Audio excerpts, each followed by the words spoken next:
Today, we're going to talk about the basics of going by bike. Using a bike has many advantages, especially for short trips. It's good for the planet, it's good for you, and it's good for your wallet. There are also a lot of practical reasons to go by bike. One is, it's usually faster than a car because you're not sitting in traffic. Another is you can usually park right next to the building that you're going to, and parking's free. If you're new to going by bike, there's some things you can do to make it a little easier. Here, we'll show you how. First is where you store your bike.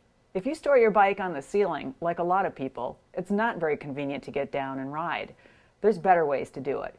One would be to store it in the back of your garage on a hook. You can install hooks on the back or hanging from a 2x4. Either way, your bike's ready to ride. Or if you, like a lot of people, use a utility bike, like this one, with a child carrier, you can simply park the bike so it's facing outward. All you have to do is steer it out the door. So now you have some tips on how to store your bike, but what if you have to carry things? You've got a lot of options. One of my favorites is a messenger bag. This one happens to be made out of recycled banners, so it's good for the environment too. The messenger bag fits over your shoulder, and it's got enough room for a laptop, change of clothing, maybe your lunch. And if you need to carry more than that, you might want to consider a traditional backpack. This one has plenty of room for a laptop, shoes, water bottle, clothes, and your lunch. If you're going longer distances, you may want to consider a traditional rack like this one. You can put your items right on the rack and bungee everything to the rack.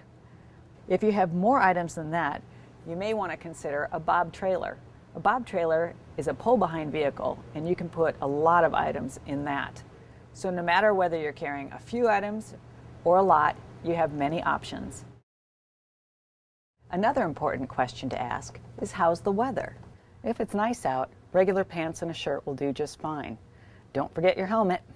If it's chilly, you might want to talk to your bike shop and find out what gear will make you more comfortable, especially if you decide to start taking longer trips by bike. Where are you going?